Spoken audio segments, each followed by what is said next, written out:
Saudações rubro-negras flageniais. O Flamengo recebeu uma notícia importantíssima sobre o Arrascaeta. O uruguaio acelerou a recuperação da cirurgia na clavícula e já trabalha pensando na volta antes da Copa do Mundo. Enquanto isso, uma bomba explodiu nos bastidores do futebol brasileiro. Leila Pereira exaltou o modelo SAF novamente, criticou clubes associativos e olha, o Palmeiras é associativo, tá? E aumentou ainda mais os rumores envolvendo um possível interesse da família dela no Vasco. O clima esquentou nos bastidores e até o presidente do Flamengo entrou na discussão, hein? Hoje vamos falar sobre a recuperação de Arrascaeta, os próximos passos do craque uruguaio e toda essa novela envolvendo Palmeiras, Vasco e SAF. Mas antes de tudo, meu querido, deixe o seu like, se inscreva no canal, seja um Fla genial, acione o sininho da notificação e fique sabendo de tudo do mais querido, o mais amado, o mais idolatrado Flamengo. O Flamengo teve uma atualização extremamente positiva sobre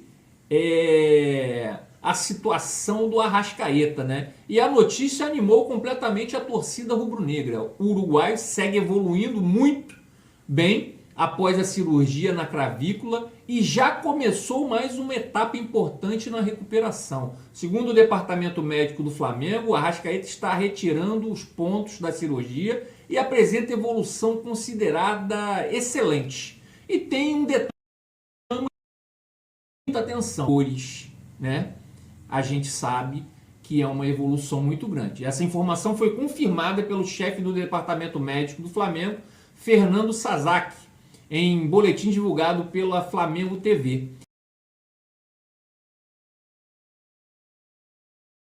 Em boletim divulgado pela Flamengo TV, né? Segundo o médico, a Arrascaeta está totalmente comprometido com o tratamento e comparece diariamente no Ninho do Urubu para sessões intensas de fisioterapia. Além disso, o uruguaio também já começou trabalhos físicos leves para não perder condicionamento durante a recuperação.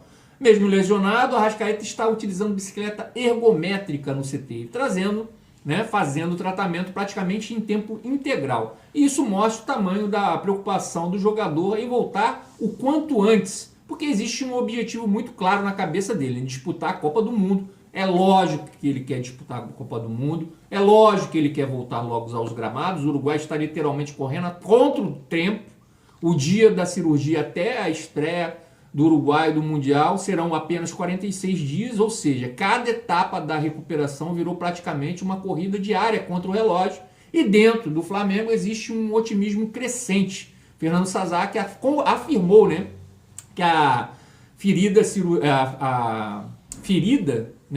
cirúrgica está limpa, que a Arrascaeta realiza movimentos sem dificuldade, que uma nova radiografia será feita nos próximos dias para acompanhar a consolidação da clavícula. A tendência é que, caso tudo isso evoluindo, siga evoluindo bem, o Uruguai avance gradativamente para atividades mais intensas nas próximas semanas já, pessoal. E a ausência dele já vem sendo sentida dentro de campo, Mesmo com o Carrascal crescendo muito e aproveitando a oportunidade, a Arrascaeta continua sendo, pessoal, um dos mais importantes jogadores, mais decisivos do elenco rubro-negro. A lesão aconteceu no empate, contra o Estudiantes pela Libertadores em uma dividida forte.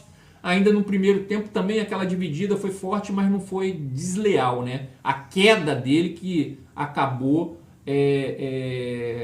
sendo preocupante, caiu de mau jeito e aí ele sofreu essa lesão. Naquele momento o clima foi de preocupação imediata, mas a Arrascaeta precisou deixar o gramado, foi levado ao hospital em La Plata, e teve a fratura confirmada logo depois. Agora o Flamengo trabalha para recuperar o craque sem acelerar, etapas e sem correr riscos desnecessários. Mas enquanto o Arrascaeta tenta voltar aos gramados, outra história explodiu nos bastidores do futebol brasileiro. E essa está dando muito o que falar, pessoal. Leila Pereira voltou à cena, Voltou a defender publicamente o modelo SAF e praticamente detonou o sistema associativo dos clubes brasileiros. O engraçado é que eu não estou vendo muito palmeirense reclamar dessa situação, porque o Palmeiras, ele é um clube associativo. Então não dá para entender esse pessoal tá calado, tá assim, eu acho que eles não estão percebendo o movimento da Leila em relação ao Vasco, em relação a tantas coisas, né, que tá acontecendo, né? E publicamente o modelo SAF que ela vem defendendo e praticamente detonou mesmo, pessoal. Ela detonou o sistema associativo dos clubes brasileiros. A presidente do Palmeiras afirmou que o futuro do futebol brasileiro passa pela transformação dos clubes em empresas. Olha aí, pessoal. E as declarações repercutiram muito, porque ela é justamente presidente de um clube, né, pessoal? Um clube associativo. Ela disse que se os clubes não querem pagar mais impostos, deveriam se transformar em SAF. Pessoal, só vou esclarecer aqui o porquê ela falou isso. É porque ela foi perguntada sobre isso também, a nova reforma tributária abriu uma discussão gigantesca no futebol nacional. Para você entender de forma simples, a partir de 2027, os clubes associativos, aqueles que pertencem aos sócios, a partir de 2027, com a reforma tributária, clubes como Palmeiras, Flamengo, São Paulo, Santos, né, Corinthians, enfrentarão uma carga tributária, pessoal, significativamente maior, estimada entre 10,5% e 15,6% sobre a receita bruta, né? Enquanto as SAFs terão uma alíquota fixa em apenas 6%. A gente está falando de, no mínimo, o dobro ou mais, né, se realmente chegar a 15,6%, né, de diferença em termos de imposto. E a pergunta que a repórter, né, deveria ter feito e ela não o fez, eu vou fazer agora. O Palmeiras precisa virar SAF, porque ela não está defendendo os interesses do Palmeiras. Isso daí para mim está claro. Ela pode estar defendendo os interesses dela, né? Se ela for, ou o filho do marido dela for comprar o Vasco. Para mim está bem claro isso aí. Porque o Palmeiras é um clube associativo, pessoal. Eu realmente não entendi a presidente do Palmeiras defender que o Palmeiras tem que virar SAF e que se não virar, que se dane, tem que pagar mais imposto sim. Isso foi a entrevista que ela fez. Ela falou que se o clube não virar SAF, que pague mais imposto. Então, quer dizer, se o Palmeiras não virar SAF, que pague mais imposto. Foi isso que ela falou. Tá? Na minha visão, o Palmeiras não precisa virar SAF. Porque o Palmeiras já é um clube extremamente forte, financeiramente, organizado, inserido no maior centro econômico do país. Gente, o Palmeiras está em São Paulo. A sede dele é em São Paulo. O centro financeiro mais rico do país, com a torcida gigantesca, capacidade de revelar jogadores e manter investimentos altíssimos, sem depender de um investidor externo. O paralelo com o Flamengo também faz sentido dentro dessa lógica. O Flamengo também tem todos esses requisitos para não virar SAF. São clubes que conseguiram alcançar outro patamar, como diria o Bruno Henrique, através da reestruturação administrativa. Aumento de receitas, organização financeira, sem necessariamente entregar o controle do futebol para uma empresa. Outro ponto forte é o uso da SAF como salvação automática, salvação de todos os clubes que estão devendo na praça, vamos dizer assim. No caso, até mesmo o Corinthians. Porque no Brasil, pessoal, muitos clubes recorrem ao modelo em situações extremas de endividamento. E isso gera uma reflexão importante. Uma SAF não elimina problemas por mágica. Ela depende de gestão, pessoal. Gestão. Depende de responsabilidade financeira. E, acima de tudo, depende de qualidade do investidor. Os exemplos citados mostram justamente isso. Ó. Quer ver? O Vasco da Gama enfrentou uma enorme turbulência após problemas envolvendo a 777. Que eu nem sei se já foi resolvido. Já o Botafogo agora já está pedindo recuperação judicial, gente. Isso significa que o Textor lá, seu dono, não tem mais dinheiro para investir ou está pensando em outro clube, sei lá onde. Na Europa, na Arábia, sei lá, cara. Mas ele não está colocando mais dinheiro no Botafogo. A decisão vira somente de uma pessoa, o dono, em determinados modelos de SAF.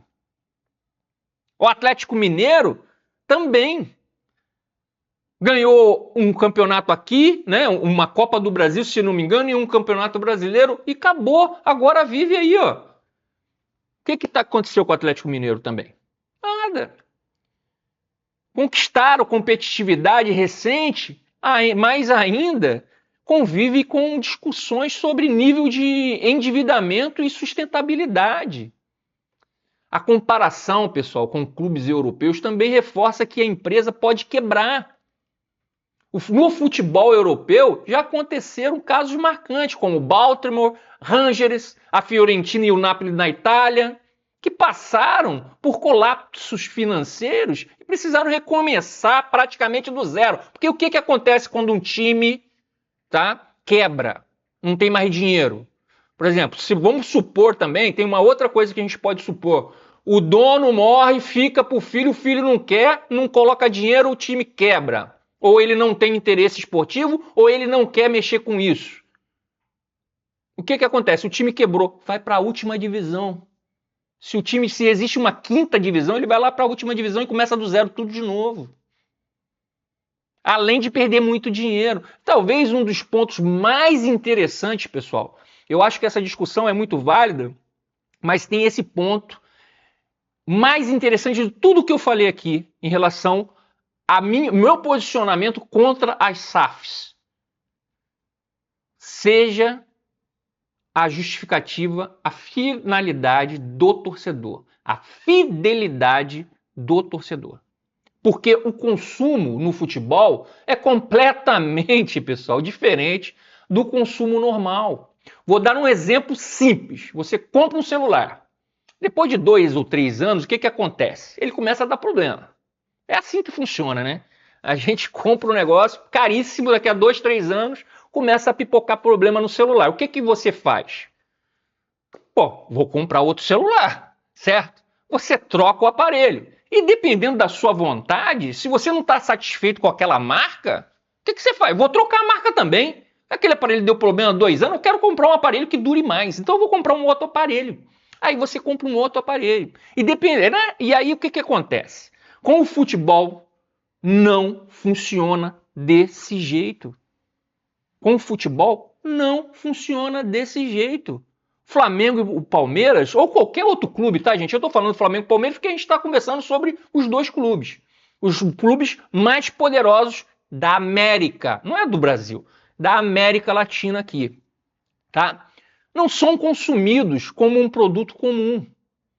E isso que muita gente não entende. É isso que a Leila Pereira não entende, porque, pessoal, ela não é do futebol, tá?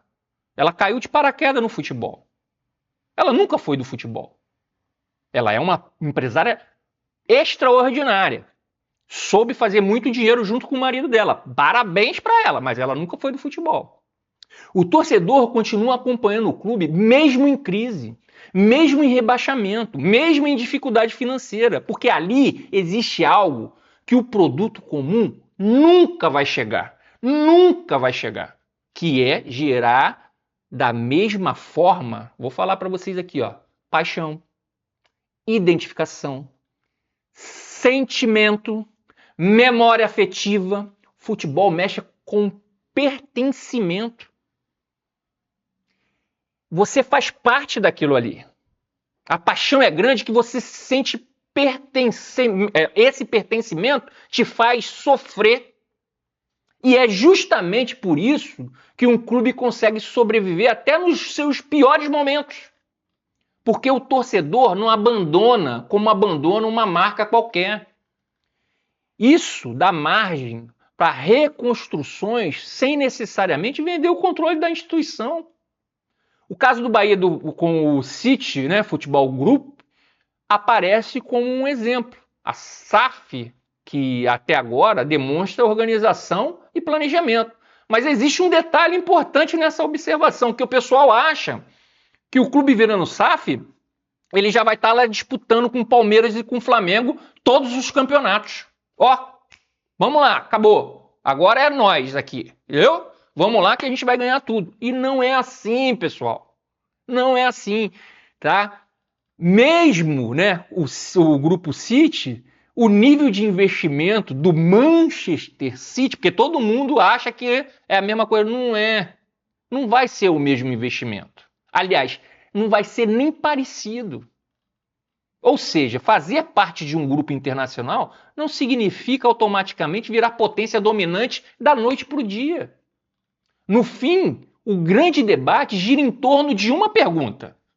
O problema do futebol brasileiro é realmente o modelo associativo ou falta de gestão eficiente? Vou perguntar de novo, tá? Vou perguntar de novo. O problema do futebol brasileiro é realmente o modelo associativo ou a falta de gestão eficiente? Pensa um pouquinho. Eu acho que é a falta de gestão eficiente. Beleza? Em relação ao ponto inicial dessa discussão, pessoal, que a gente vem explanando aqui, a gente já falou em outros vídeos também, o que realmente incendiou os bastidores foi a ligação cada vez maior entre a família da Leila Pereira e o Vasco. Isso porque e vocês sabem que a Leila Pereira não é palmeirense, né? Vocês sabem, né? O palmeirense. Se liga. Ela é vascaína. Ela é vascaína. Tá? Isso porque recentemente a Crefisa emprestou cerca de 80 milhões de reais ao Clube Carioca. E além disso, o Marcos Lamarck, filho do marido da Leila Pereira, demonstrou interesse na compra da SAF vascaína. Os valores envolvidos até assustam. Bom, é isso que o pessoal anda falando aí, tá? Não sei se é verdade. Existe a possibilidade de um negócio na casa de 2 bilhões de reais. Pessoal, eu já tinha falado isso nesse vídeo aqui, ó, que eu estou mostrando para vocês, tá? Esse vídeo aqui eu já tinha falado sobre isso, tá? Só os palmeirenses que ainda não sacaram quem é a Leila Pereira. E isso imediatamente gerou um alerta em rivais, principalmente, lógico, o Flamengo, né? O presidente rubro-negro, Luiz Eduardo Batista Obap, já falou publicamente sobre possíveis conflitos de interesse caso a operação avance. Porque imagine o tamanho do impacto político e esportivo de uma figura tão ligada ao Palmeiras passando a ter influência também no Vasco. Já pensou a Leila Pereira chegando na casa dela, o filho dela lá num jantar, num domingo, sentando com o filho do marido dela e discutindo o que os dois vão fazer de acordo com algum problema que tenha acontecido durante a semana sobre futebol? Pode acontecer. Esse assunto virou uma das matérias mais comentadas do dia do futebol brasileiro. E claro, a torcida do Flamengo acompanha tudo com muita atenção. Enquanto isso, dentro de campo, o foco segue sendo recuperar o Arrascaeta. A gente tem o Vitória hoje, né? A gente tem o Vitória hoje. A gente tem que, no mínimo, empatar para a gente passar para a segunda fase da Copa do Brasil, né, para os times que entraram agora, né? E recuperar o Arrascaeta, possível, né? E mais rápido possível e manter o time competitivo em todas as frentes, né? O Flamengo segue vivo no Brasileirão, Libertadores e Copa do Brasil. E ter a Arrascaeta saudável na reta decisiva da temporada pode mudar completamente o nível da equipe, né? Agora eu quero saber, pessoal, a sua opinião. O Flamengo consegue manter o nível sem a Arrascaeta por muito tempo? E você acredita que a família da Leila Pereira realmente pode comprar o Vasco da Gama? Comenta aqui embaixo, pessoal. Comenta aqui embaixo. E já deixa também o like, se inscreve no canal, ative as notificações, porque o Flamengo vive, né, pessoal, dias intensos de dentro e fora de campo. E qualquer novidade você acompanha aqui em primeira mão. Bem, pessoal, vamos ficando por aqui. Obrigado por flamengar comigo. Crédito Jovem Pan, tá? E é isso aí, pessoal. Que Deus ilumine os passos de todos nós. Saudações rubro-negras e até mais!